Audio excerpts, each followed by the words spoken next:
అందుకే కట్టించుకున్నారు. నువ్వు ప్రార్థన చేస్తే చాలు, దేవుడి కార్యం పట్టుదలతో చేయాలి. 10 గంటల నుంచి ఆయన మోకాలు తెగలేదు ఇప్పుడు వరకు. నిన్న కూడా అంత, మన శనివారం కూడా అంటే పట్టుదల. యాకోబు పట్టుకున్నట్టు పట్టు, మోకాలు తెప్పండి. మరి ఆ ప్రార్థన ఆలకిస్తున్నారా? తప్పకుండా ఆలకిస్తారు. మన ప్రార్థన మనం అందరం ఆయన కోసం చేస్తాం. ఆ కుమారుడికి ఉపాధి కల్పించండి అయ్యా. ఉపాధి కల్పించండి, ఒక సొమ్ము కావాలి. సొంత వాళ్ళే ఎవరు ఈ రోజుల్లో డబ్బు ఎవరిస్తారు? నీ తల్లి అయినా మర్చిపోతాను మాట, నీ కన్నతండ్రి మర్చిపోతాడా? నీ కన్నతండ్రి అప్పుడు వేసే లోకంలో ఉన్న తల్లిదండ్రులు సంరక్షకులు అంతే. ఎక్కడ వచ్చే వరకు ఉంటారంటే వాళ్ళు అక్కడ రాకుండా దీని పన్ను చూసుకోమంటారు. కానీ ఏసై అలా ఊరుకోడు. ముసలెత్తుకునేవాడు నేనే, నేను సంకరెత్తుకునేవాడు నేనే, నీ బిడ్డలు వదిలేసినా నేను మాత్రం నిన్ను. అందుకని ఆయన మీద ఎక్కువ మీద ఆధారపడాలి, కుటుంబాల మీద ఎక్కువ ఆధారపడకూడదు. అవకాశం వస్తే మనం దేవుని దగ్గర వచ్చేయాలి. దేవుని మీద ఆధారపడితే ఎవరు వదిలేదు. ఆ తల్లి యాక్చువల్గా మరి అన్నదట్టుకున్నాడా? ఆయన సృష్టించిన తండ్రి ఊరుకున్నాడు, సృష్టికర్త ఊరుకున్నాడా? ఊరుకోలేదు. ప్రార్థన చేయించాడు. ఇక్కడ పరిశుద్ధాత్మ శక్తితో ప్రార్థన చేయించాడు. ఎవరో సాయము నేను అన్న తప్పకుండా సాయం చేస్తాడు. మళ్ళీ చేశారండి, తప్పకుండా దేవుడు సాయం చేస్తారండి అని చెప్తే నాకు తెలుసు ప్రార్థన యొక్క శక్తి. ఈ ప్రార్థన స్థలంలో ఉన్న శక్తి నాకు తెలుసు. ఈ స్థలం శక్తి, ఈ స్థలము ఏర్పాటు చేసిన స్థలం. అనేకులు సమస్యలను తీర్చడానికి ఈ స్థలం ఏర్పాటు చేశాడు. ఈ స్థలం వస్తున్నాడంటే అర్థమైపోయింది. చెప్పేశాను తప్పకుండా కారణం అదో చెప్పాడు మాట. ప్రభువానికి స్థలం కట్టక ముందు నాతో చెప్పిన మాట, నన్ను చూపించు కార్యాలు చేస్తారు. నన్ను చూసి ప్రార్థన చేయమని, ప్రార్థన నెరవేర్పుతా. నువ్వు ఎక్కువ ఆయన చూసి ప్రార్థన చేయాలి. దేవునికి స్తుతి కలుగును గాక. ప్రియమైన సోదరి సోదరా, మంచిది, మంచి కార్యం జరిగింది. అనేక కార్యం చేస్తాను, తప్పకుండా డౌట్ ఏం లేదు. నేను ఊరికి తీసి పంపించాడు, సంతోషంతోనే పంపిస్తాను. అంటే మన మనసు పూర్తిగా హృదయపూర్వకంగా పట్టుదలతో ఆ గంటన్నర ఆయన మీదే చేస్తుంటారు. వేరే చేసి ఉండకూడదు. నీ ఆలోచన బట్టి నీ కార్యం అవుతుంది, నీ భక్తిని బట్టి నీ కార్యం అవుతుంది. అమ్మా, మనం పొందుకు పోవడానికి కారణం ఏంటంటే మన అవిశ్వాసం. అవుతుందా అవదా? ఉండకూడదు. అవుతుందంటే స్థలంకి వచ్చాం, ఏర్పాటు చేసి రావడానికి వచ్చాం. ఇది దేవుడు ఏర్పాటు చేసిన ప్రార్థన మన పరిస్థితులు మార్చేస్తుంది అని తప్పకుండా నమ్మకంతో ప్రార్థన చేస్తుంది. దేవుడు తప్పకుండా కార్యం చేస్తాడు. దేవుడి వాక్యం చదువుకుందాం. యెషయా గ్రంథము 53వ అధ్యాయము 6వ వచనము.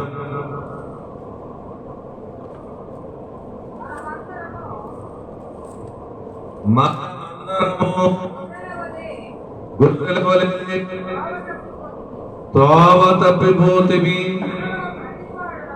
మనలో ప్రతివాడును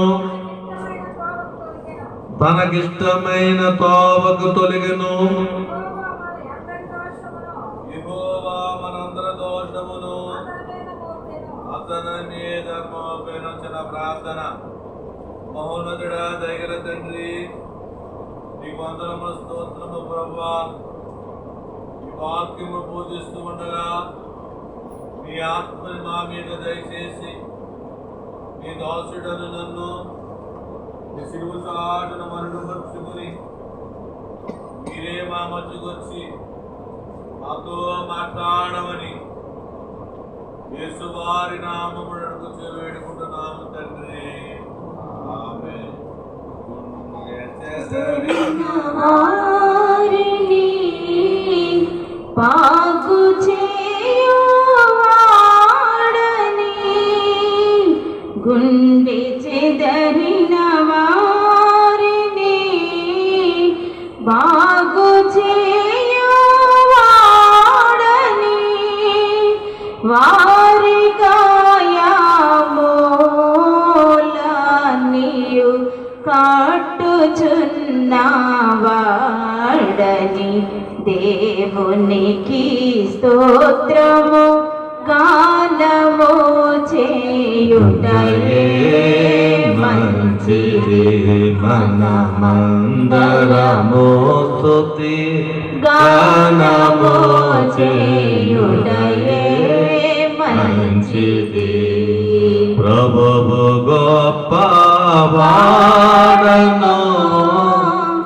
అధిక శక్తి సంపన్నుడు.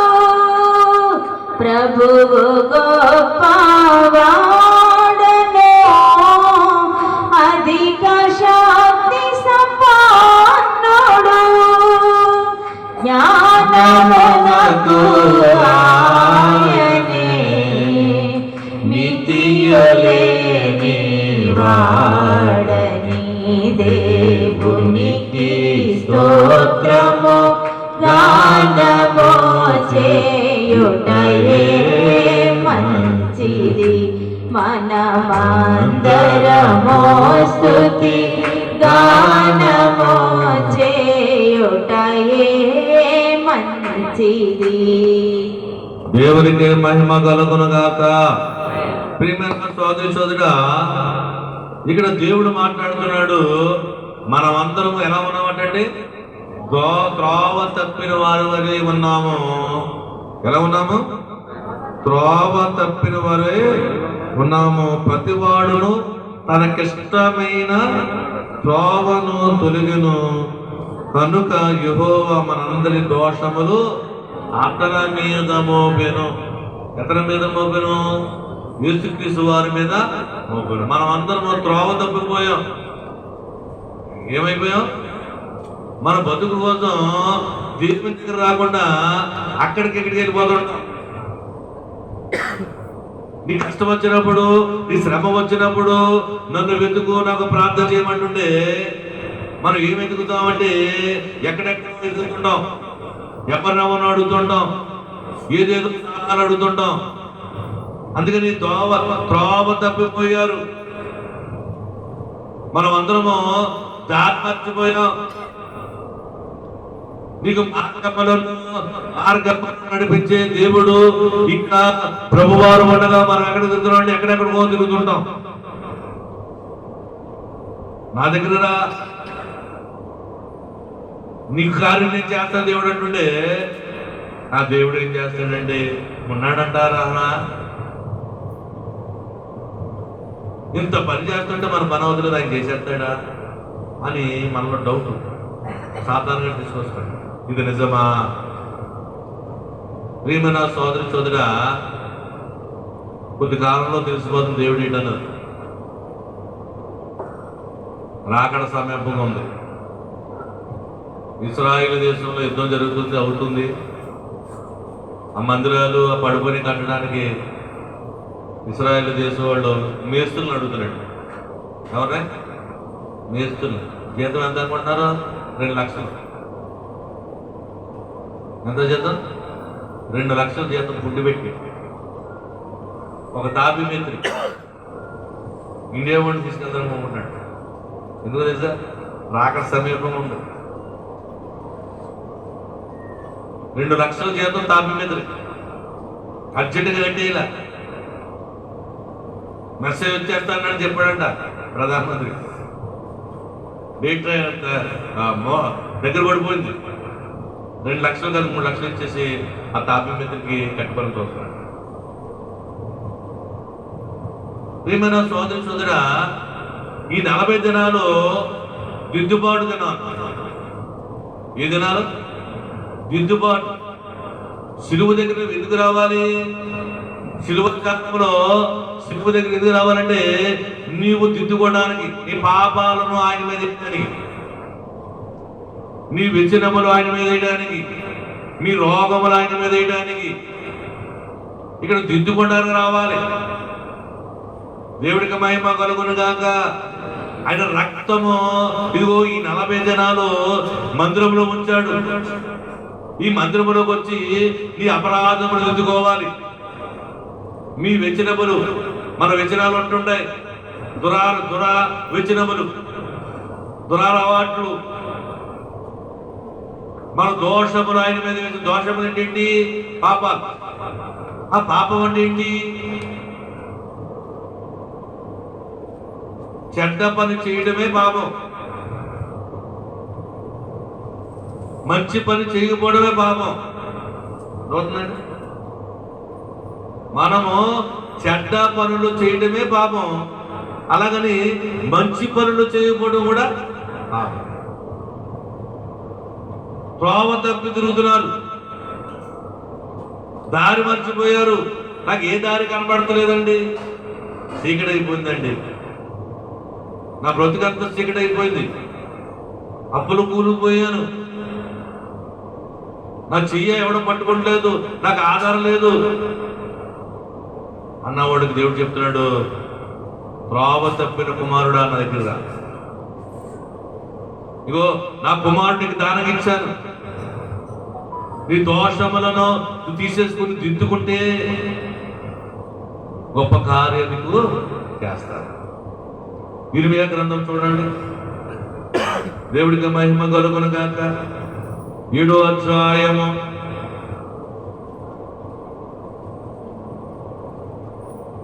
3వ వచనము.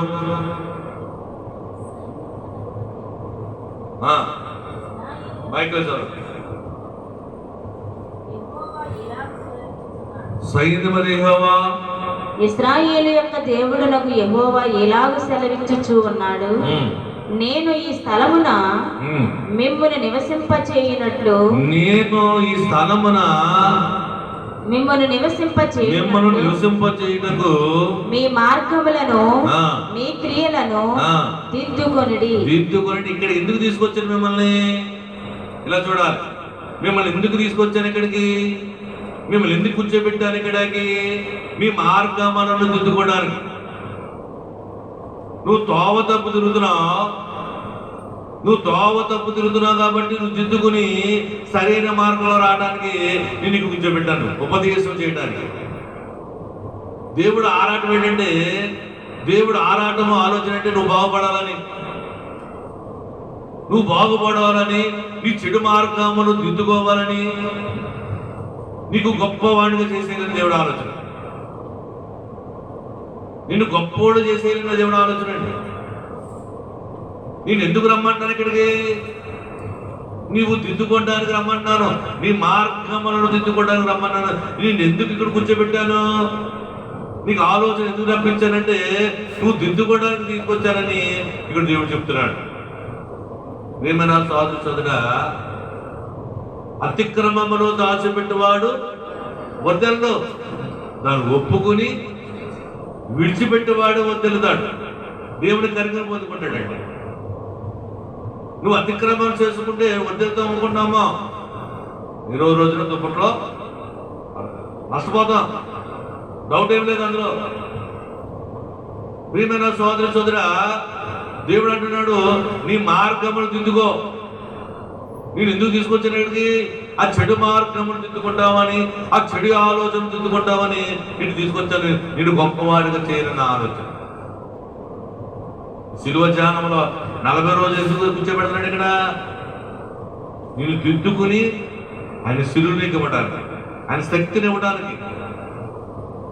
శిలువుని కూర్చిన వార్త నశించుతున్న వారికి ఎరుతనంగా ఉంటుందంటే, ఎలా ఉంటుందంటే, నశించుతున్న వారికి ఏమేళ్తాంలే, శిలువ అంటే ఏముందలే, ఆదివారం అనుకున్నాం కదా, ఎరుతనంగా ఉంటుందండి. 40 జనాలు నడిచి వచ్చేవాడు కొట్టదు శక్తి ఏంటన్నది. శిలువ అంటే అనుకుంటామో, శిలువలో ఉన్న గొప్ప శక్తి ఇది. ఈరోజు దేవుడిని మార్చింది శిలువే.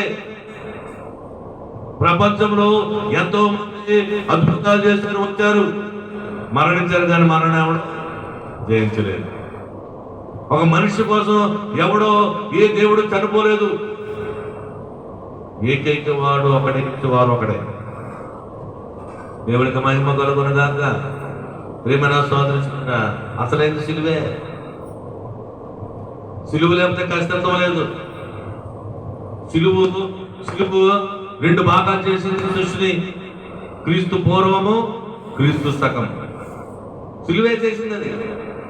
మీరు ప్రపంచంలో ఎక్కడికి వెళ్ళు, క్రీస్తు పూర్వం ఉంటారు. లోకాన్ని కాలాన్ని 2 రకాలుగా చేసింది. బైబిల్ గ్రంథాన్ని రెండు భాగాలు చేసిన సిలువ. కొత్త నిబంధన, పాత నిబంధన. ఇదే సిలువ రుజువు. సిలువ శక్తి అని చెప్పడానికి ఇదే రుజువు. దేవుడికి మహిమ కలుగునుగాక.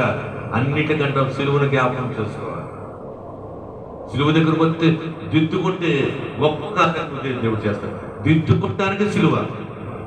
మన అపరాధం దిద్దుకోవడానికి, మన చెడు ఆలోచన దిద్దుకోవడానికి, మన మార్గములను దిద్దుకోవడానికి సిలువ. సిలువను పక్కన పెట్టేసి నాకు సాయం చేసే దేవుడు, స్వస్థపరిచే దేవుడు నువ్వు ఎదుగుతున్నావు, అది కాదు. సిలువను ఎదుగు. సిలువలోనే ఉందంతా. సిలువలోనే మోక్షము. సిలువ లేకపోతే పరలోకం లేదు. నువ్వు దిద్దుకోకపోతే పరలోకం లేదు. సిలువ దగ్గరకు వచ్చి దిద్దుకుంటేనే నువ్వు రాకడం ఎత్తబడతావు. నాకు ఎత్తబడలేదు. ఈరోజు బైబిల్ గ్రంథంలో కొంతమంది దిద్దుకున్నారు, కొంతమంది దిద్దుకోలేకపోయారు. ఎవరు దిద్దుకున్నారు? దిద్దుకున్న వారికి ఏం మేలు చేశాడు ఈరోజు చూద్దాం. దేవుని దగ్గరకు వచ్చి ఎవరు దిద్దుకున్నారు, ఎవరు దిద్దుకోలేదు, దిద్దుకున్న వారికి ఏం జరిగింది, దిద్దుకోలేని వారికి ఏం జరిగింది, ఈరోజు మనము చూద్దాం. దేవుడికి మహిమ కలుగునుగాక. ఒక పాట ఉన్నదండి, నన్ను దిద్దుము చిన్న ప్రాయము సన్నతో నాయనా, నన్ను దిద్దుము చిన్న ప్రాయము సన్నుతో నాయనా, నీవు కన్న తండ్రి వంగించు నేను, నిన్ను చేరితి నాయనా, నన్ను దిద్దుము చిన్న ప్రాయము సన్నుతో నాయనా. దేవుడికి మహిమ కలుగునుగాక. ప్రతి ఒక్కరు కూడా నన్ను దిద్దుమా చిన్న ప్రాయం, నన్ను దిద్దునాయన. ప్రతి ఒక్క మనసులో అనుకోండి, నన్ను దిద్దు తండ్రి. నిన్ను దిద్దుపోతే నేను దిద్దుకోలేను, నువ్వు నన్ను దిద్దు అని ఆలోచన కలుగుతున్నావు. బైబిల్ గ్రంథంలో ఎవరు దిద్దుకున్నారు, ఎవరు దిద్దుకోలేదో మనం చూద్దాం. మొట్టమొదటిగా ఆదికాండము 16వ అధ్యాయము 8-9 వచనము చూద్దాం. సారాయి దాసివైన హాగరు, ఎక్కడి నుండి వచ్చితివి, ఎక్కడికి వెళ్ళుచున్నావని అడిగినందుకు అది నా యజమానురాలైన సారాయి యొద్ద నుండి పారిపోవచ్చున్నాను. అప్పుడు యెహోవా దూత నీ యజమానురాలి యొద్దకు తిరిగి వెళ్ళి ఆమె చేతి కింద అణిగి ఉండమని ఆమెతో చెప్పిన. దేవునికి మహిమ కలుగునుగాక. హాగరు ఎవరండి? హాగరు అబ్రహాము గారు భార్య. ఇంటికాడ సమస్య వచ్చి సమస్య నుంచి పారిపోతుంటే దేవుడు అడుగుతున్నాడు, ఓ హాగరు ఎక్కడికి వెళ్తున్నావు? ఇలా చూడాలి. హాగరు ఎక్కడికి వెళ్తున్నావు? అయ్యా, నా యజమానురాలు నేను పారిపోతున్నాను, నేను వెళ్ళిపోతున్నాను అని ఆ మాట చెప్తే దేవుడు అన్నాడు, ఇదిగో హాగరు నీ యజమానురాల దగ్గరికి వెళ్ళి ఆమె చేతి కింద వెలబడాలి, అన్నిగమనుకుండు, అప్పుడే దేవుడి కార్యం చేస్తానని దేవుడు చెప్పాడు. ఈ సమస్య నుంచి ఎప్పుడు విడుదలవుతావంటే, ఇదిగో నీ యజమానుడు రాని దగ్గరికి వెళ్ళి అనుగమనుకుండు, నీ తప్పును దిద్దుకో. యజమానుడు ఎదురు నుంచి వచ్చేసావు, నువ్వు యజమాను దగ్గర తిరిగి వెళ్ళిపోయి నీవు అనుగమనుగు అనగాని దేవుడు ఆమెతో మాట్లాడితే ఆవిడ ఏం చేసింది? వెళ్ళదా? వెళ్ళింది, దిద్దుకుంది. ఆ పని చేయొద్దు నువ్వు, ఓ ఆగరు, నువ్వు అలా చేయొద్దు, నువ్వు తిరిగి వెళ్ళిపో, అతను ఆమె దగ్గర నువ్వు అనుగమనుకుండు, అప్పుడు నీకు దీవెనకరంగా ఉంటుంది అని దేవుడు చెప్పాడు. వెంటనే ఏం చేసింది ఆవిడ? వెళ్ళింది, ఆమె దగ్గర అనుగమనుకుంది. ఇస్మాయిల్ని గొప్ప రాజుగా మార్చేసుకున్నాడు. ఇస్మాయిల్ సంతానం అనే ఒక అరబ్ కంట్రీస్ లో ధనవంతుల సంతానంగా మార్చేసుకున్నారు. అబ్రహాం సంతానంగా ఇప్పుడు వాళ్ళు మసులుతున్నారు. ఎవరు చేసిన మాటకి? ఆగరు చేసిన పనికి దిద్దుకుంది కాబట్టి ఆమె సంతానం తెలిపింది. దేవుడికి మహిమ కలుగును కాక. నీవు దిద్దుకుంటే నీ కుటుంబం పడుతుంది. దిద్దుకోమని వచ్చి దేవుడు నీతో మాట్లాడుతుంటాడు వాక్యం ద్వారా. నానా విధములుగా మాట్లాడే దేవుడు. హెబ్రీయులకు రాసిన పత్రిక 1వ అధ్యాయము 1వ వచనంలో దేవుడు ఎలా మాట్లాడుతాడో చెప్తాడు చూడండి. చదవాలమ్మా. నా నామములలో నానా విధములుగాను ప్రవక్తల ద్వారా మన పితరులతో మాట్లాడిన దేవుడు ఈ దినమున అంతమందు కుమారుని ద్వారా మనతో మాట్లాడాడు. నానా విధములుగా మాట్లాడతాడు దేవుడు. ప్రవక్తలతో మాట్లాడతాడు, కలలో మాట్లాడతాడు, దర్శనముతో మాట్లాడతాడు, పక్కావుడితో కూడా మాట్లాడతాడు. నానా విధములుగా మాట్లాడే దేవుడు. నువ్వు దిద్దుకోవాలి. దేవుడికి మహిమ కలుగును గాక. నేను ఎందుకు వేసే దగ్గర రమ్మన్నాడు? దారి తప్పు నేను ఎందుకు రమ్మన్నాడు? నువ్వు దిద్దుకుండా రమ్మన్నాడు. దిద్దుకోలేకపోతే నష్టపోయింది నువ్వే.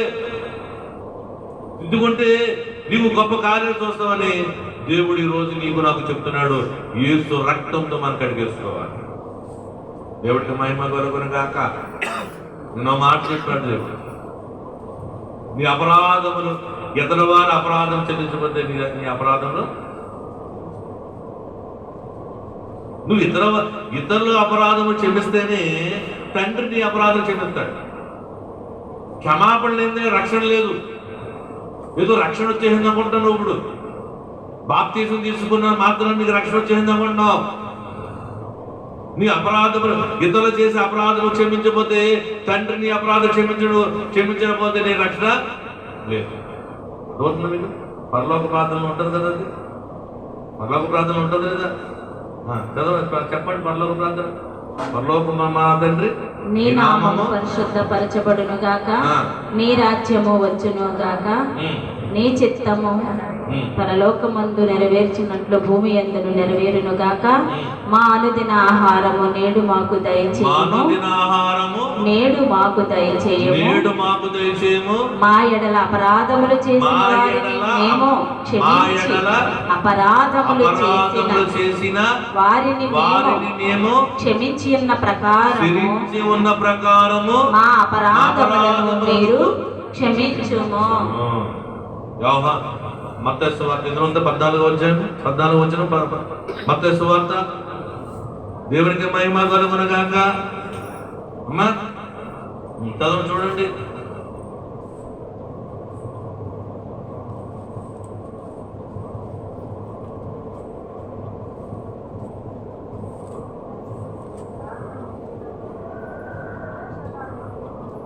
చదవాలి మైక్లో.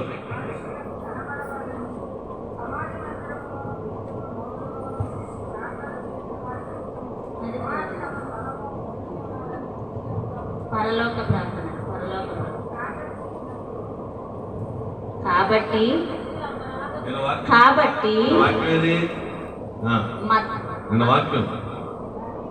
నేను చెప్పిన వాక్యం అపరాధములు చేస్తేనే మన అపరాధములు మనం క్షమిస్తేనే ఇతరులను. ఏ వాక్యం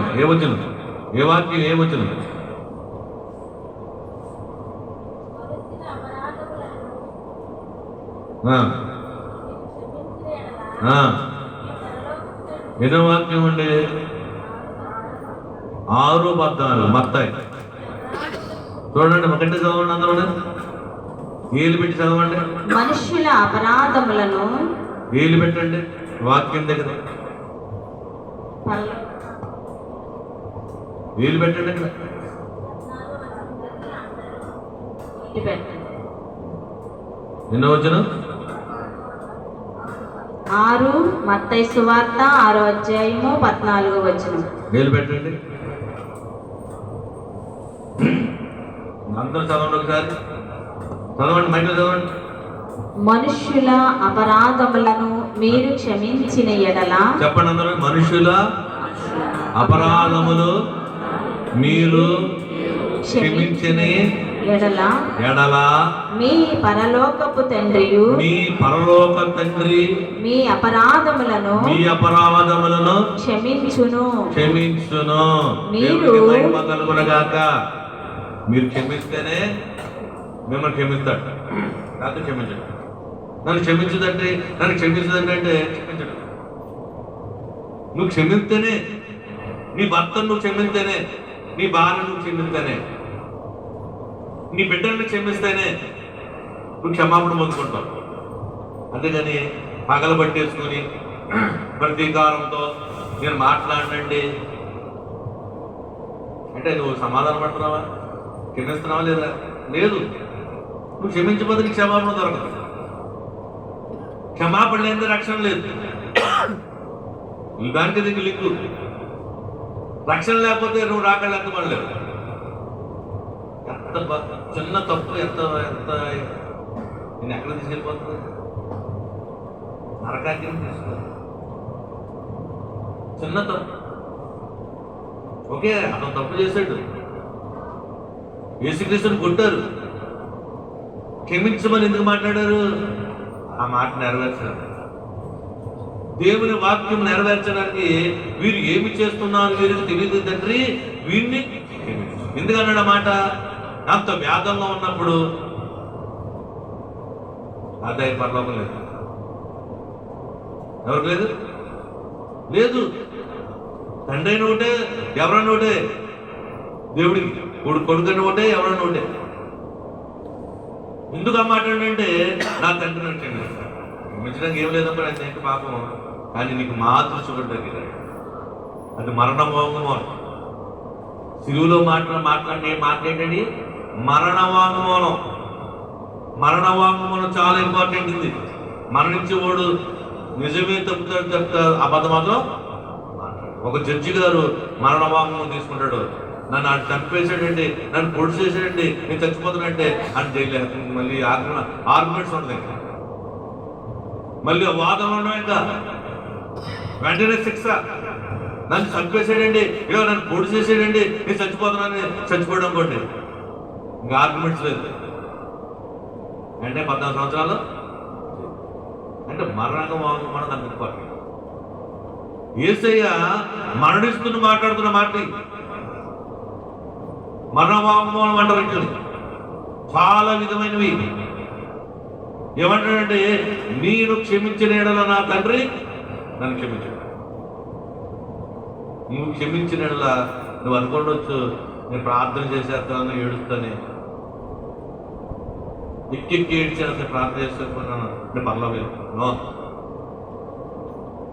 ప్రార్థన గడపదా కూడా దాటాలి, గడప కూడా వెళ్దాం.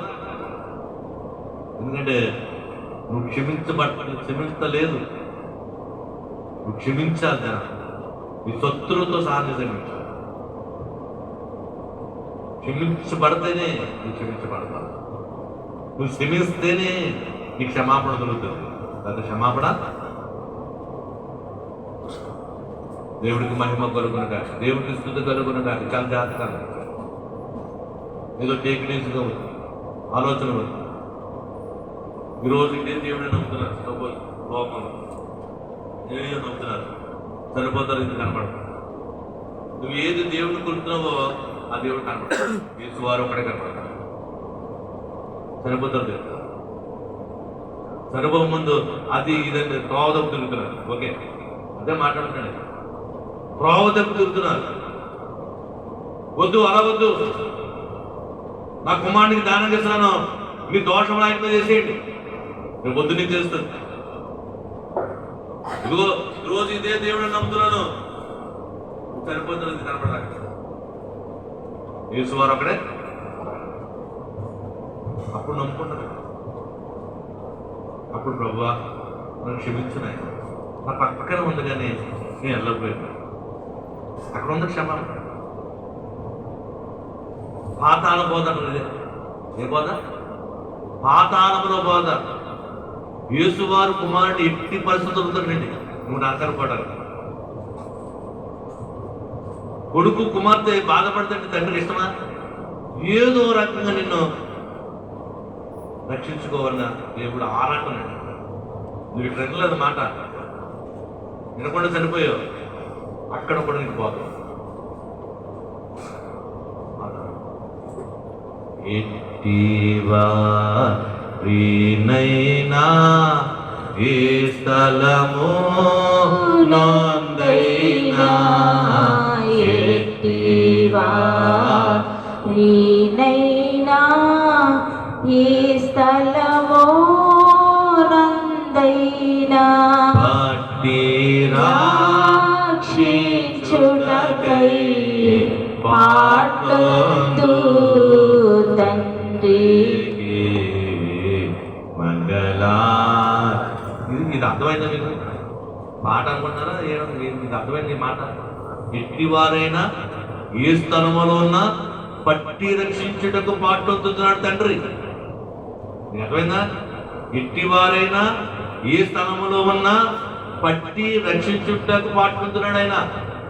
మామూలుగా లేడు. నరకానికి పోతామో అగ్నిలోకి పోతామో తట్టుకోలేవు. నేను ఏ స్థితిలోనే పట్టి రక్షించుకొని దేవుడు అంత గొప్పడండి దేవుడు. దేవుడికి మహిమ కలుగునగాక.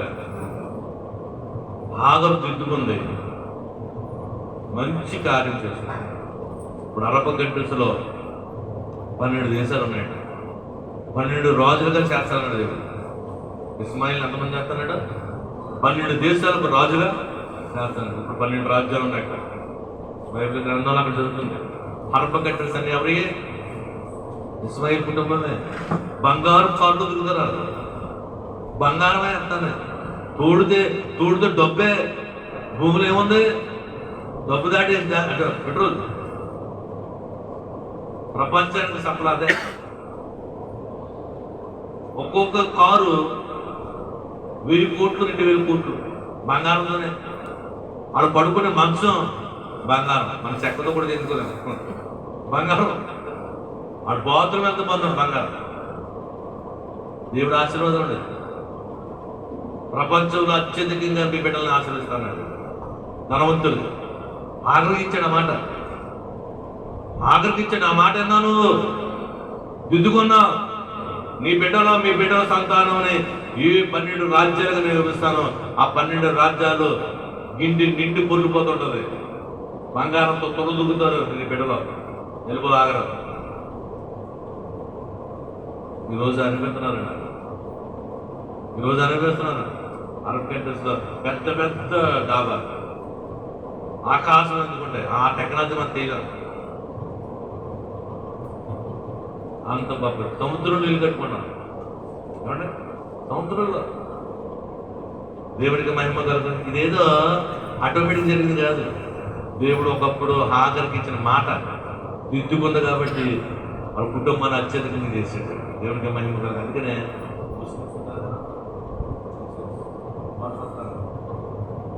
సంతానం అయ్యేది అంటారు. దేవుడికి అప్పుడు ఆలకి మనకి ఆలకాలు జరుగుతున్నప్పుడు ఏదో అది వేరే విషయం. కానీ దేవుడు కార్యం జరిగింది లేదా? జరిగింది. 12 దేశాలు ఇప్పుడు దుబాయ్, సౌదీ, 8 దేశాలు కూడా డబ్బుతో తొలదుకుపోతుంది. బంగారు రాజులే వాళ్ళకి ఓట్లు రాజ్యం అంతే. ఒక్కొక్కడు రాజ్యం ఆడు ఓటింగ్ ఉంటుంది. కొడుకు తర్వాత కూడా బిడ్డ ఆ తండ్రి తాతలు పరిపాలితమే. ఇక్కడలాగా ఓట్లు ఉండవు. ఆ కుటుంబమే ఇంకా దానం విపరీతమైన దానం సొమ్ము. దేవుడికి మహిమ కొనుక్కుని దానికి మాకు తెలియాలని చెప్తాను. దిద్దుకున్న వాళ్ళు నీకు వచ్చిన ఆగ దిద్దుకోలేని వారు ఎవరు? అదే ఆదికాండము 19వ అధ్యాయము 26వ వచనం.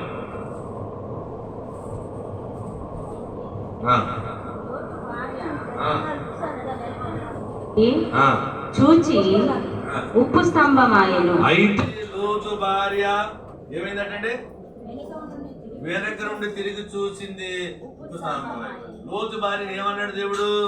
19వ అధ్యాయము 17వ వచనం చూడండి. 19వ అధ్యాయము 17వ వచనం ఎలా చూడాలి అందరూ? వచ్చి చూడాలి. ఆ దూతలు తీసుకుని వచ్చిన తరువాత ఆయన నీ ప్రాణమును దక్కించుకున్నట్లు పారిపొమ్ము, నీ వెనుక చూడకము, నువ్వు వెనకకు చూడకము, ఈ మైదానము ఎక్కడను నిలవక నీవు నశించిపోకుండా ఆ పర్వతమునకు పారిపొమ్మని చెప్పగా దేవుడు చెప్తున్నాడు, ఓ ప్రియమైన సోదరులారా, ఆ దూతల వారిని విరుపులు తీసుకొచ్చి వారిని తర్వాత ఆయన నీ ప్రాణము దక్కించకుండా పారిపో. వెనక్కి చూడద్దు. లోతు భార్యకి, లోతు కుటుంబానికి చెప్తున్న మాట్లాడి. ప్రియమైన సోదరుడా, కొంత దూరం వెళ్ళింది. దేవుడు చెప్పాడు, ఎదుగోలేదా? ఎదుగోలేదు. వెనక్కి చూసిందట. వెనక్కి ఏం చూసింది? కోడి పిల్లలు ఏమైపోయాయి ఏంటి? కోడి పెట్టలు కప్పెట్టి వచ్చాను ఏంటి?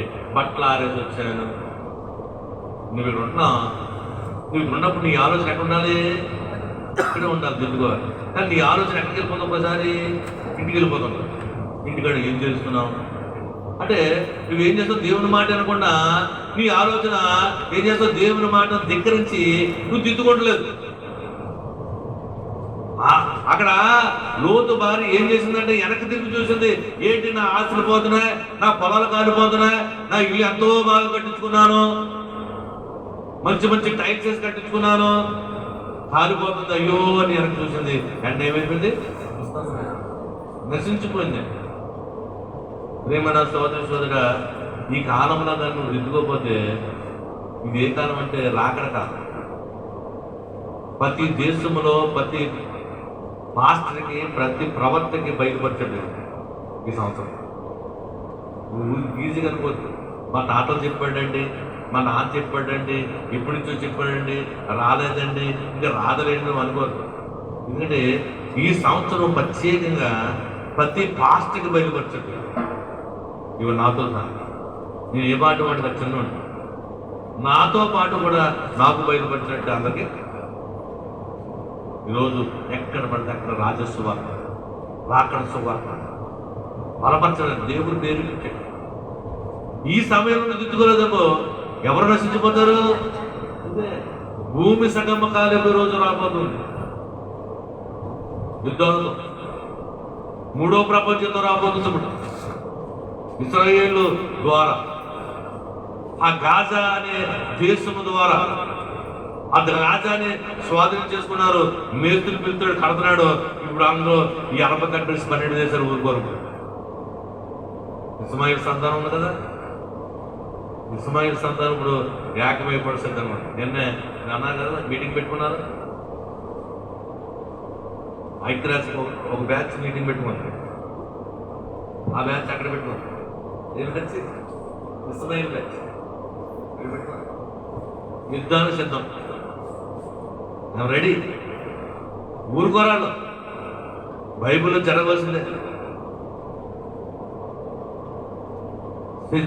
అంటే సిద్ధం చేసుకుంటే అర్థాలు. ఇస్రాయేల్ ప్రధాని కొన్ని దేశాలను కూడబెట్టుకుని ఓ మీటింగ్ పెట్టింది. నేను కట్టేస్తున్నాను, యుద్ధం వచ్చేస్తుంది, రేటు పరిస్థితి, నువ్వు సాయం చేస్తా చేయాలి. Okay, okay. ఎవరు రాలేదు ఆ మీటింగ్కి? ఇస్మాయిల్.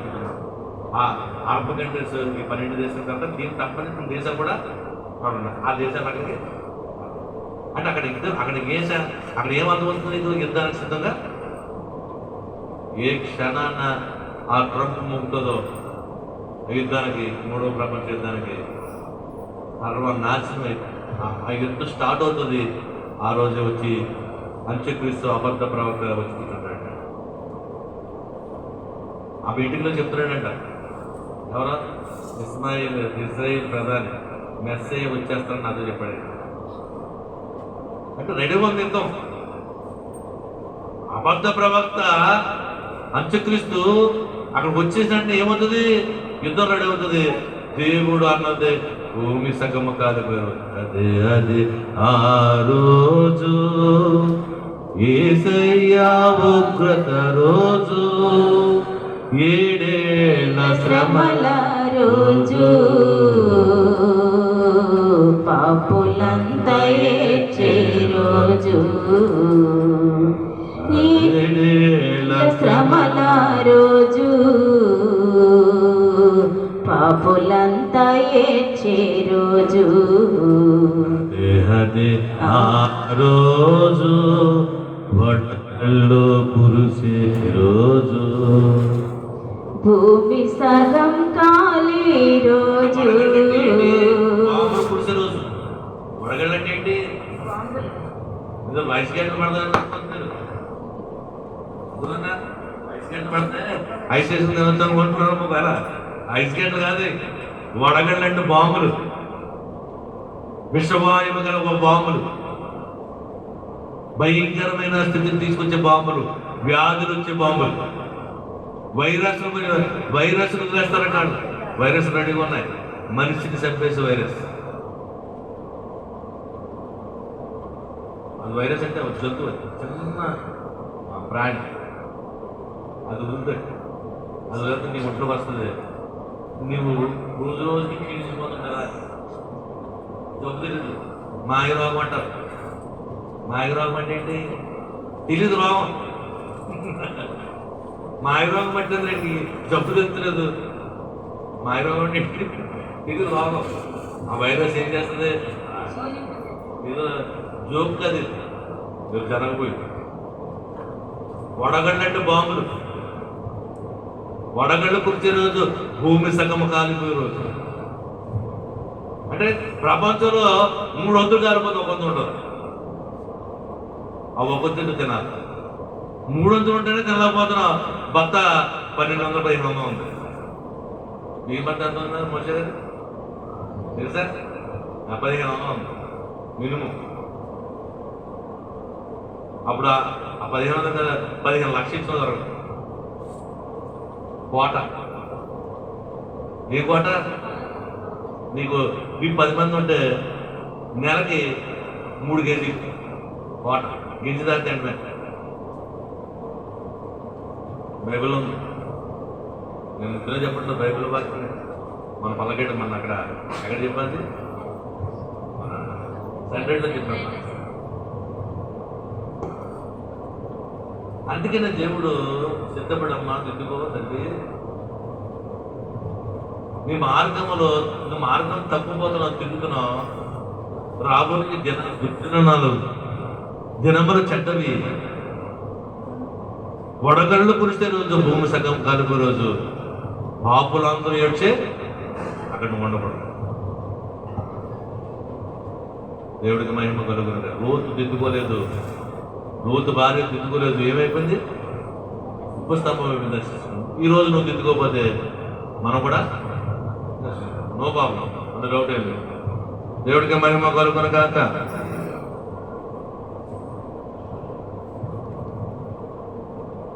పాపాన్ని విడిచిపెట్టిన మనము, రక్షణ తీసుకున్న మనము మళ్ళీ తిరిగి పాపంలోకి ఎందుకంటే పాపాన్ని విడిచిపెట్టింది.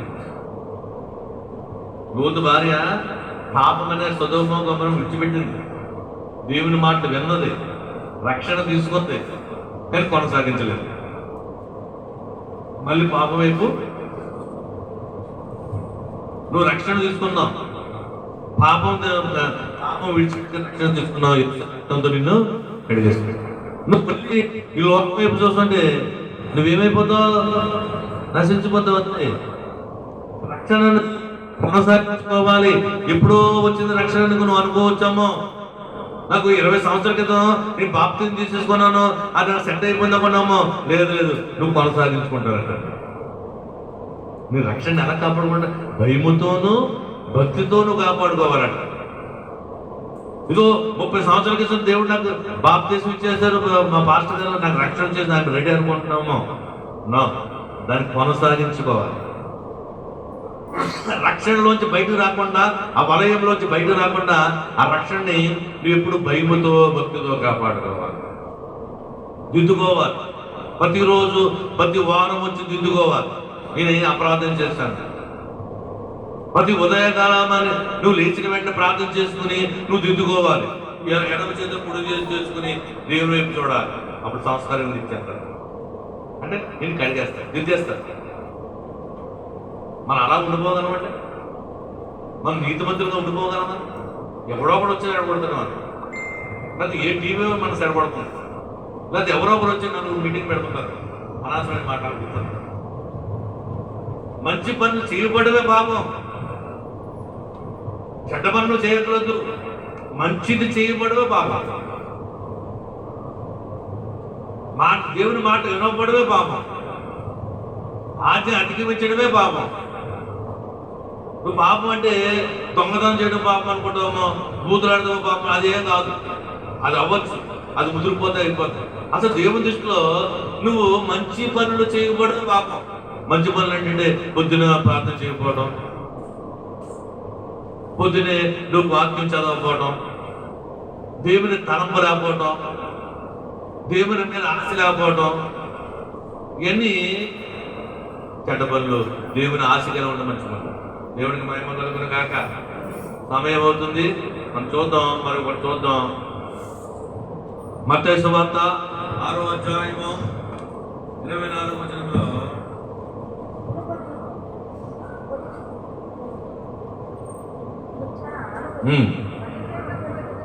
మత్తయి సువార్త 6వ అధ్యాయం 24వ వచనమును, ఎవడను ఇద్దరు యజమానులకు దాసుడుగా ఉండనేరడు. అతడు ఒకని ద్వేషించి ఒకని ప్రేమించును, లేదా ఒకని పక్షముగా నుండి ఒకని తృణీకరించును. ఎవడనో ఇద్దరికి యజమానుగా దాసునిగా ఉండదు. అర్థమవుతుందండి. దేవునికి సిరికి దాసులుగా నుండి ఎవడో ఉంటారు అంతే. ఇద్దరంటే మనం అవదు. నేను అటు ఉంటానంటే ఇటు ఉంటానంటే అవదు. ఇద్దరు యజమానికి నువ్వు దాసులుగా ఉండలేవు. ఏదో ఒకటి దగ్గర ఒక కంపెనీలో పనిచేయాలి, 2 కంపెనీలో పనిచేయాలి, పని అవుతుందా? నీ టైం కుదురుతుందా? అటు ఇటు సంపాదించేద్దామంటే కుదురుతుందా? ఏదో ఒక కంపెనీ అంతే. ఏదో మరి ఒక వ్యక్తికి నువ్వు దాసుడుగా ఉండాలి. ఉంటే దేవునికి ఉండాలి, లేదంటే సిరికి ఉండాలి. సిరి అంటే దానం. ఇద్దరికి దాసు. నేను అటు ఉంటాను ఇటు ఉంటాను. దేవుడు చెప్తున్నాడు, ఒక యజమానికి దాసులుగా, ఇద్దరు యజమానికి దాసులుగా ఉండాలి. దాసులుగా దేవుడికి మహిమ కలుగును కాక. రెండోది 2వ సమూయేలు గ్రంథము 12వ అధ్యాయము 9వ వచనము.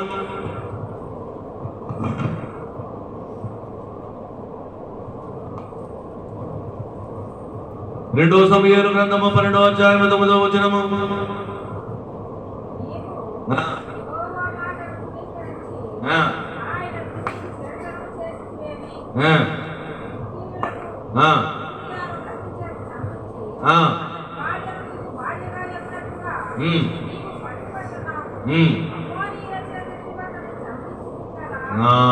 ఇక్కడ ఎవరితో మాట్లాడుతున్నారు చెప్పాలి. మీకు తెలుసు, మీరు చాలా జ్ఞానవంతులు. సంవత్సరాలు బట్టి మీరు మందిరాలకి వెళ్తున్నారు కదా. చెప్పండి, ఈ విషయము ఎవరితో మాట్లాడుతున్నారు? నాతాను ఎవరితో మాట్లాడుతున్నారు? దావీదుతో మాట్లాడుతున్న మాట నిజం. అయ్యా దావీదు, దేవునికి వ్యతిరేకంగా నువ్వు చేసావు. యూరియాని ఎదురుగా పెట్టి అతని కత్తితో చంపించావు, తన భార్యను నువ్వు అని చెప్పాడు. అంటే నాతాను ద్వారా దేవుడు దావీదుకి దిద్దుకోమని అవకాశం ఇచ్చాడు. అర్థమైందా? నువ్వు తప్పు చేసావు. నాతాను వచ్చి చెప్పాడు, నువ్వు దిద్దుకుంటే గొప్పవాడికి చేస్తాడు అని ఒక అవకాశం ఇచ్చాడు. దావీదు ఏం చేశాడంటే దిద్దుకున్నాడు లేదా? 59వ అధ్యాయుల క్రితంలో అతను ఏడుస్తే అంటే ఆ పరుపు పడుకున్న పరుపు తీరిపోయింది. అంత ఏడ్చాడు. అయ్యో నా తండ్రి, నేను అంత అపరాధం చేశాను ప్రభు, నన్ను క్షమించేవాడు, నన్ను క్షమించు, నీ పాదాలు పట్టుకుంటాను ప్రభు, నన్ను క్షమించు. ఎంత ఏడ్చాడంటే మన అపరాధం చేస్తాం, ప్రభు నన్ను క్షమించను, ఒక చిన్న మాట రాస్తాం. నీ కన్నీళ్ళు ఎప్పుడైనా కార్యం, నీ అపరాధాలు క్షమించబడాలంటే దావీదులాగా అంత నీరు అక్కర్లేదు. ఒక చిన్న నీళ్లు కార్చావా అంటే నీకు కావాల్సిన దానికి నువ్వు మాట్లాడతావు తప్ప నీ అపరాధం క్షమించడానికి కన్నీళ్ళు కార్చావా? అయ్యో నన్ను క్షమించదండి, నేను తప్పు చేసేసాను తండ్రి, నన్ను క్షమించు. మాట్లాడగలుగుతావు ఇక్కడ మాట్లాడదు. ఎందుకంటే చిన్న మాట నువ్వు చేసేసి నన్ను క్షమించాను. దావీదు ఎందుకు చూపిస్తున్నాడు ఇక్కడ? ఎంతో పశ్చాత్తాపడ్డాడు. దేవుడికి మహిమ కలుగున గాక, దేవుడికి స్తుతి కలుగున గాక. ప్రేమన సోదరుడా, దేవుడు చెప్తున్న మాట మరొకసారి మనం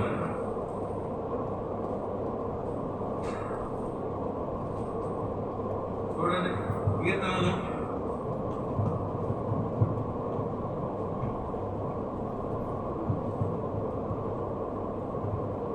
51వ కీర్తన 9వ వచనం, 9, 10, 11. చదవండమ్మా మైక్లో. పాపములకు విముఖుడవు కమ్ము, నా దోషములన్నిటినీ తుడిచివేయుము. దేవా నాయందు శుద్ధ హృదయము కలుగజేయుము. నా అంతరంగములో స్థిరమైన మనస్సు నూతనముగా పుట్టి. దేవా నా యందు శుద్ధ హృదయం కలిగించు. నేను పాడైపోయిన హృదయం. నేను యుద్ధానికి వెళ్ళవలసిన, నేను మేడ మీద ఎక్కి చూడరాని చూసి చెడు ఆలోచన వచ్చేసింది. నా హృదయం చెడిపోయింది. నా హృదయాన్ని కడిగే శుద్ధ హృదయం కలిగే, నా హృదయంలో చెడు రానవద్దు అని ఏడుస్తూ ప్రార్థన చేస్తున్నాడు. ఏమైనా సోదరు, నా దేవుడు నువ్వు అలా మన ఆలోచన దిద్దుకున్నాడు. దావీదు దిద్దుకున్నవాడు. దావీదు ఏమయ్యాడు? చక్రవర్తి అయ్యాడు. ఏమయ్యాడు? చక్రవర్తి అయ్యాడు. రాజు నుంచి చక్రవర్తి అయ్యాడు. రాజు అంటే ఒక దేశానికి, చక్రవర్తి అంటే కొన్ని దేశాలకి. శత్రువును జయించి ఆయా దేశాలు ఆక్రమణ చేసుకున్నాడు. దేవుడిచ్చినాయే. దేవుడికి మహిమ కలుగునుగా. నువ్వు కూడా అయా నాకు శుద్ధ హృదయం కలిగి, చెడు హృదయం వదిలే. నా హృదయం ఏమైపోయింది? లోకాశంతో నిండిపోయింది. నా బిడ్డల కొరకు, నా కుటుంబం కొరకు, ఇదే నా ఆశ. నా పాపం కొరకు, నా అపరాధం కోసం దగ్గర ఎడుతులేదు. నన్ను క్షమించు. నా హృదయము శుద్ధ హృదయం కలగజేయి, మంచి హృదయం కలగజేయి. నీ మందిరంలోకి వస్తే కన్నీటితో ప్రార్థన చేసే భాగ్యం అని దేవుడి దగ్గర. అప్పుడు నీకు ఏస్తాడు? రాజు చక్రవర్తి కలిగాడు. దేవుడికి మహిమ కలుగునుగా. దావీదు దిద్దుకున్నాడు. ఏమయ్యాడు? మొదటి సమూయేలు 15వ అధ్యాయము 2-3 వచనములు.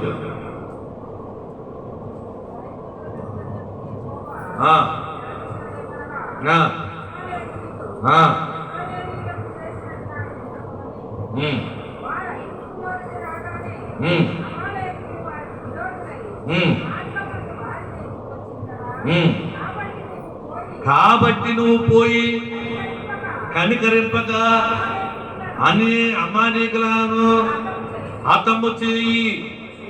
పురుషులనేమి, స్త్రీలనేమి, బాలులనేమి, ఎద్దులనేమి, గొర్రెలనేమి హతము చేసి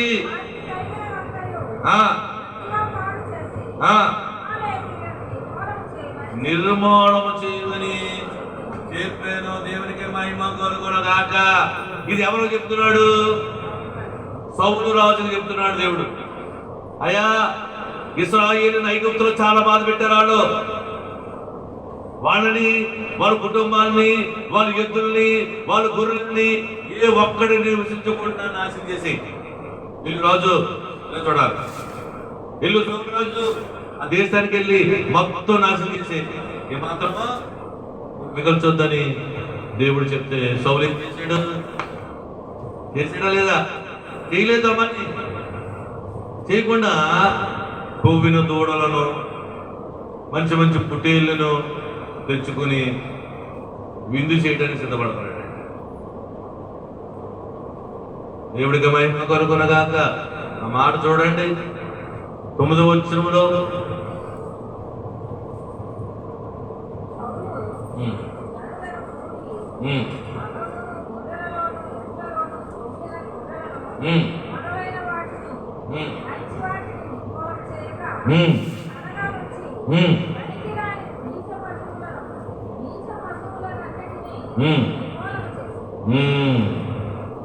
మంచి అన్ని ఉంచేసి బక్కలాంటి అని తీసేసి కొన్ని దాచి పెట్టేటట్టు. దేవుడు తెలీదా? నువ్వేం చేస్తున్నావు తెలీదా? దేవుడికి నువ్వేం చేస్తున్నావు తెలీదా? 4 గోడల మధ్యలో అంటే తెలీదు అనుకున్నావా?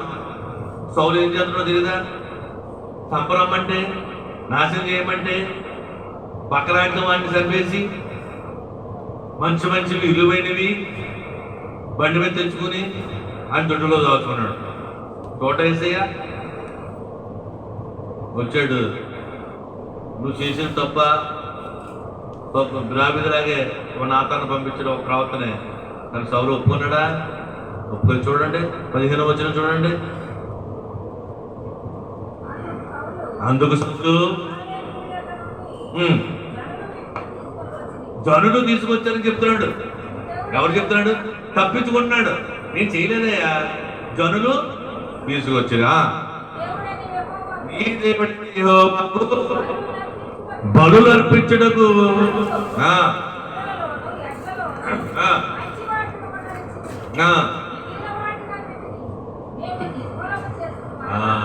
చాలండి.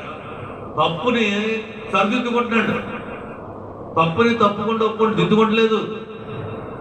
నేనేం చేశానంటే అంత పాపం, నేను ఎందుకు వెళ్ళాలి? అంత దగ్గర క్షమాపణ అడగాలి అంటే కొంతమంది దిద్దుకోరు. సౌలు ఏమన్నాడు? నీ ప్రజలైన వారే తీసుకొచ్చారు యెహోవాకి బలులు అర్పించడానికి. అంటే బిస్కెట్ వేస్తున్నాడు దేవుడికి. ఏమవుతున్నాడు? బిస్కెట్. నీకేనయ్యా మంచి దూడలు తెచ్చాం, కొవ్వుని దూడల్ని. దేవుడు ఊరుకుంటాడా? నేను మొత్తం చంపేసినామంటే మరి నా మీద పెడుతున్నామా నేరం? దేవుడి మీద పెడుతున్నాడు. ఆదాము చెప్పినట్టు. ఆదాము ఏమన్నాడు? ఎవరు తినమన్నారు పండు? ఎందుకు తిన్నావు పండు అంటే, నువ్వు ఏర్పాటు చేసిన స్త్రీయే నాకు ఇంత తిన్నానన్నాడు. తప్పు ఒప్పుకున్నాడా? ఒప్పుకోలేదు. దిద్దుకున్నాడా?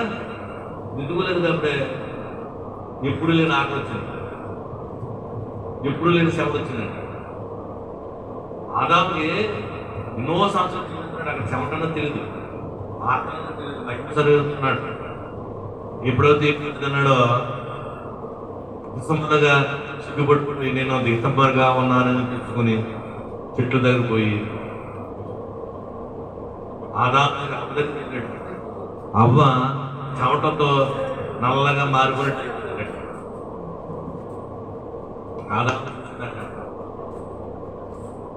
ఆదాము చూసి ఆదాము అన్నాడు, ఎవరు నువ్వు అన్నాడు. ఇలా పండు తింటే మహిమ శరీరం పోయి పాప శరీరం వచ్చేసింది కదా, రక్త మాత్రం. సరే,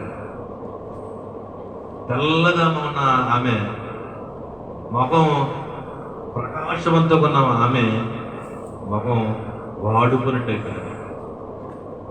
ఆదాము వచ్చాడు. ఎవరు నువ్వు అంటే, నీ భార్య అయిన అవన. అయ్యో అయిపోయా అంటే ఏడుస్తూ అన్నట్టు. ఇగో పండు. ఆదాము కూడా నా ఎముకలు ఇంకా నా మాంసపులో నేను కూడా తినేస్తాను. ఈ బాధ నేను అనుభవిస్తాను. అది కూడా తినేసిన ఎప్పుడు లేని ఆకలి వేసింది. ఆకలి అంటే తెలియదు. ఏంటి పడుకునేలాగా అయిపోతుంది, ఏంటి బీపీ తగ్గిపోతుంది, ఏంటి నీరసం అయిపోతున్నానేంటి, ఏమొచ్చింది? మహిమ పోయింది, రక్తమాంస శరీరం. ఆదాం దగ్గర వచ్చి దేవుడు అన్నప్పుడు ప్రభు నన్ను క్షమించిన ఆయన, నేనేదో తినేసాను, అవి ఇచ్చింది తినేసాను, క్షమించిన ఆయన అంటే ఏం జరుగును? ఏమంటాడు? నువ్వు సృష్టించిన నా భార్యగా సృష్టించిన ఏ నాకిస్తే నా తప్పేంటి? ఇదిగోట్లేదు తప్పించుకుంటున్నాడు. ఇక్కడ ఏమన్నాడు సౌలు? అయ్యా నేను కాదు, నీ ప్రజలే కూపిటి తోడను తీసుకొచ్చారు, మంచి మేకను తీసుకొచ్చారు. ఎందుకు తీసుకొచ్చారు? యెహోవాకు దహన బలులు నీకు ఇవ్వడానికి తీసుకొచ్చారు. నువ్వు సీరియస్ అయిపోతే ఏంటండి? ఎవరన్నా దేవుడు అంటాడు, అలాగే కుదరదమ్మా అని. నువ్వు ఎక్కడే వచ్చి తప్పుకో, నువ్వు రాజుగా పనికిరావు, వెళ్ళిపో. ఓ సమయంలో ఒక వ్యక్తిని చుట్టూ రాజుగా నేను ఏర్పాటు చేసుకోవాలి. పలక ఊరిల్లు కుమారుడు ఒకడు ఉన్నాడు, దావీదు కుమారుడు ఉన్నాడు. అది నేను చెప్పలేదు. ఊరిలో మన మధ్య రాజుగా చేసుకుంటాను. దిద్దుకోలేదు. ఏం పోయింది? ఉన్న ఉద్యోగం, ఉన్న భవిష్యత్తు పోయింది. చివరికి దావీదు చేతిలో సంహరించబడ్డాడు. అతని తల ఒక దగ్గర ఉంది, అతని ముండము ఒక దగ్గర. ఆ గోడ కట్టేసి ఎవరు? అయ్యో నా రాజు సౌలా అనుకుని ఏడ్చారు. దేవుడికి మహిమ. అంటే ఒక్క సౌండ్ నిలబడి ఒక్క సౌండ్ ఇస్తారా? దేవుని వ్యతిరేకిస్తారా? దిద్దుకోమని అవకాశం ఇచ్చాడు దేవుడు, దిద్దుకోమని అవకాశం ఇచ్చాడు. సౌలు దిద్దుకోలేదు, సరిపెట్టుకోవాలనుకున్నాడు, నశించిపోయాడు. దేవుడికి మహిమ కలుగునుగాక, దేవుడికి స్తుతి కలుగునుగాక. ప్రియమైన సోదరి సోదరుడా, మరొక మాట మనం ఉంచుకుందాం. లోకాసు సువార్త 22వ అధ్యాయము 62, 63 వచనములు.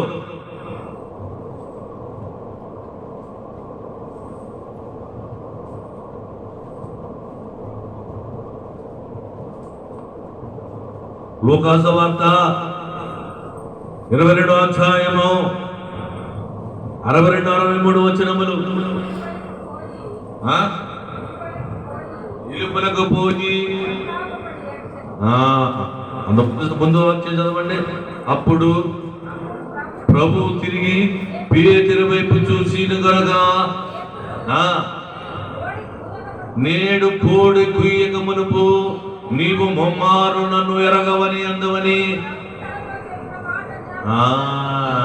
జ్ఞాపకం వచ్చిందండి. ఎన్నిసార్లు ఆడాడు పేతురు? 3 సార్లు ఆడాడు. 3 సార్లు వేసి కూర్చున్నాడు.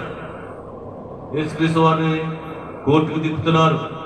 అప్పటికి 3 కోర్టులు తిప్పుతున్నారు. ఎక్కడ కూడా ఇతని వల్ల ఏ నేరం కనబడలేదు, ఏ పాపం కనబడలేదని కైఫా అన్నాడు, హేరోదు అంటున్నాడు, పిలాతు అంటున్నాడు.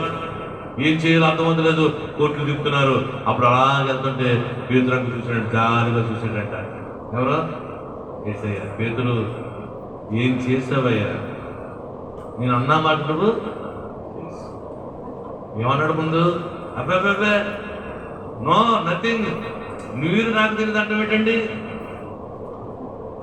మీరు చచ్చిపోమంటే చచ్చిపోతాను అన్న పేతురు 3 అబద్ధాలు ఆడుతుంటే యేసు గారు జాలిగా చూశారండి. పేతురు, ఏంటి ఈ పని అంటే పట్టుకోలేటండి. ఆ చూపుకు తట్టుకోలేబడేటండి పేతురు. సంఖ్యలు వేసుకుని తీసుకెళ్తున్నా వేసేయండి. చూసాడు, దారంటారు చూసి పేతురు చూసాడు జాలిగా. నా శిష్యుడులో దుర్గు పేతురని పెట్టాను, మంచి విశ్వాసం అనుకున్నాను, ఏంటి ఇలా చేశాను. ఆ చూపు కంటే పక్కకు పోయి పశ్చాత్తాపడి ఏడ్చాడు. నేల పడిపోయి, అయ్యో నా తండ్రి, ఇంత ఇంత దౌర్భాగ్యుడా నేను, నన్ను క్షమించు అని దిద్దుకున్నాడు.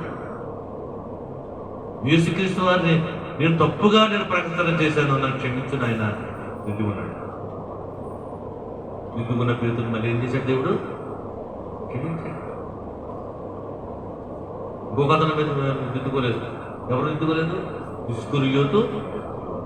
చూడండి, ఆ మాట చూసుకొని ముగించుకుందాం. మత్తయి సువార్త 27వ అధ్యాయము 5-6 వచనములు.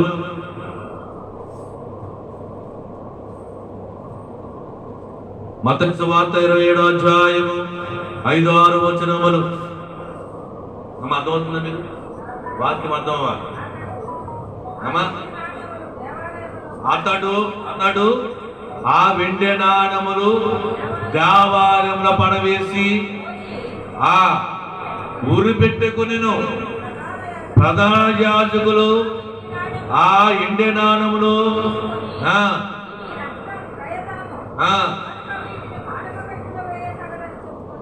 దేవుడికి మహిమ. ఇలా చూడాలి.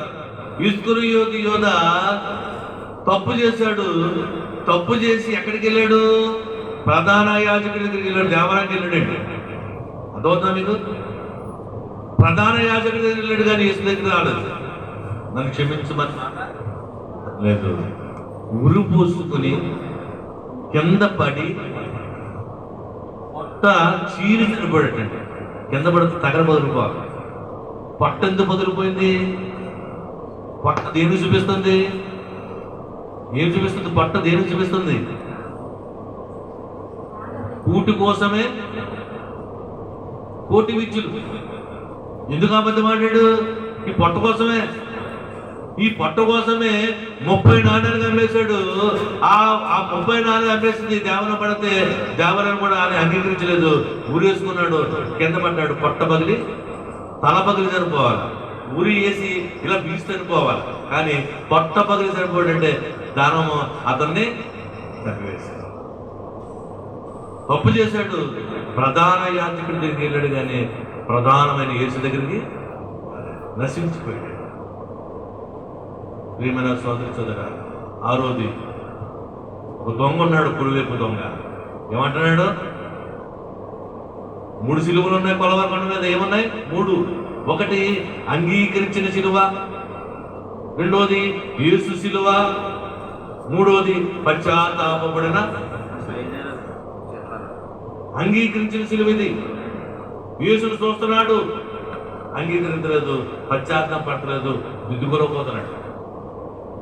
మొదలు దొంగ, నన్ను తప్పు చేశాను, నన్ను క్షమించదండి అని దిద్దుకోలేకపోతున్నాడు.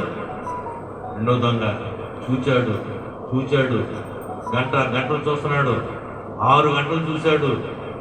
ఏ మాత్రము సిలువేసిన యేసు ఏం మాట్లాడతలేదు. ఇతను నిజంగా దేవుని కుమారుడు తెలుసుకున్నాడు.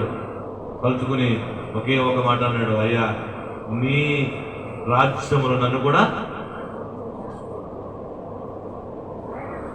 చిన్న ప్రార్థన పెద్ద కార్యం చేసేసాను. చిన్న ప్రార్థనే, నన్ను క్షమించు అన్న మాటే ఆ దొంగను పరలోకం తీసుకుపడేసి. దేవుడికి మహిమ కలుగును గాక. చిన్న మాట మాట్లాడు, నన్ను క్షమించు, నా అపరాధం క్షమించు, నేను దిద్దుకోవాలి, నాకు శుద్ధ హృదయం కలిగింది, మంచి హృదయం కలిగింది అని దావీదులాగా నన్ను అయ్యా ఆగర్దిద్దుకున్నట్టుగా నన్ను దిద్దు.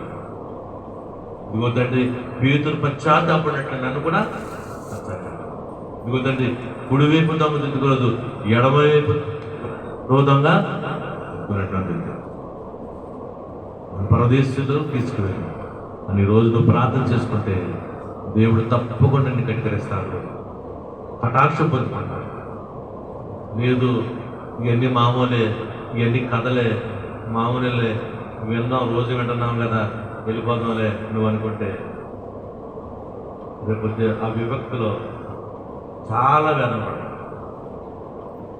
ఆ బాధ వెలకట్టలేంది దేవుడు అందుకని వేదన పడుతున్నాడు. నువ్వు ఆ బాధలో ఉండకూడదు, ఆ నరక వ్యాధంలో ఉండకూడదు. దేవుడు తగ్గించిపోతున్నాడు, తప్పతప్పలాడిపోతున్నాడు. చిన్నవాడు కూడా నాకు దర్శనంతో చెప్పండి. అక్కడ వార్తలు చాటు సాలిమరాజు మర్చిపోయేవండి. ఇల్లు నా రాకడ సమీపం ఉంది, నీవే నాకు సాక్షిగా నిలబడు. ఒక గ్రామానికి వెళ్ళిపో, ఒక స్టేజ్ వేయి, నా మాటలు చెప్తూ. రాకడలో సిద్ధపడకపోతే ఏమవుతుందో, రాకడలో ఎలా సిద్ధపడదో చెప్పు. వింటారు వదిలి వచ్చేయి అని చెప్పారు. 2 గ్రామాలకు సాక్షిగా వెళ్ళిపోయారు. ఒకటి సండేలో గ్రామంలో ఒక సాక్షిగా వెళ్ళిపోయారు. అయ్యా నాకు తెలీదు, నీ రాకడ అయిపోతుంది, ఎంత భయంకరంగా ఉంటుందో నాకు తెలీదు అన్న మాట మాట్లాడకుండా సండేకి ఒక సాక్ష్యం పెట్టేది. ఎలమెలకు ఒక సాక్ష్యం పెట్టేది. ఇదిగో 7 శ్రమలు ఎంత వేదన ఉంటుందా, ఇంత నరకమా, నాకు చెప్పలేదండి, నేను చెప్తే అప్పుడే మారిపోతును అంటారము అని ఎలమెలకు గ్రామానికి ఒక సాక్షిగా పెట్టేది. వచ్చే నెలలో ఒడిసిరేలు పెడతారు. ఒడిసిరేలు కూడా ఒక సాక్ష్యం తీసుకొస్తున్నాడు. రేపు ఒడిసిరేలు గ్రామం కూడా రేపు దేవుని ఎదురుగా నాకు తెలియదన్నమాట మాట్లాడకుండా ఉండటానికి ఒడిసిరేలో సభ, దేవుడి పేరు ఇచ్చిన సభ, కానుకల పట్టిన సభ, దర్శనం చూసిన సభ. దేవుడు సాక్షిగా నిలబెట్టుకున్నాడు. అది పలానా సార్యంగా చెప్పాడు, నా సేవకుడు నా పనివాడికి పంపించాను నీ ఊరు, రాకడ కోసం చెప్పాడు. రాకడ వచ్చేస్తే ఏం జరుగుతుందో చెప్పాడు. నువ్వు సిద్ధపడలేదు, అనిపించు, ప్రార్థన చేసావు, ప్రభు అన్నా, కానీ నా మాటను వినలేదు. నేనేం చేయను? నువ్వు క్షమించబడలేదు, ఎదరవాడిని క్షమించలేదు, నీకు క్షమాపణ రాలేదు, నీకు రక్షణ లేదు, నేనేం చేయను అంటే ఒక సమాధానం చెప్పడానికి ఏమోడు. దేవుడు అన్ని పకడ్బందీగా చేసుకున్నాడు. దేవుడు అన్ని సిద్ధం చేసుకున్నాడు. నేను ఏలెత్తి చూపించుకున్నాడు. నువ్వు రక్షించావు, ప్రార్థన చేశాను, మందిరంకి వెళ్ళాను, 40 సంవత్సరాలు బట్టి వెళ్తున్నాను. మా తల్లిదండ్రులు, మా ముత్తాతలు క్రైస్తవులు, వీటిని అన్ని చేస్తున్నారని మీరు అంటావేమో అని. ఆరంభం కన్నా ఆర్యంత్రము ఎలా ఉన్నావు కాదు, ఇప్పుడు ఏంటి నీ పరిస్థితి, ఇప్పుడు ఏంటి నీ భక్తి, సిద్ధపడుతున్నావా లేదా? దేవుడు అంటాడు సిద్ధపడాలంటే మనం ఏం చేసుకోవాలి? దిద్దుకోవాలంటే ఎక్కడ రావాలి? సిలువ దగ్గరే దిద్దుకోవాలి. సిలువే నిన్ను చేసుకోవాలి, సిలువే నిన్ను దిద్దేది. ఆ సిలువ దగ్గర నువ్వు దిద్దుకోవాలని ఈ కొద్ది మాటలు దేవుడు దీవించి ఆశీర్వించును గాక.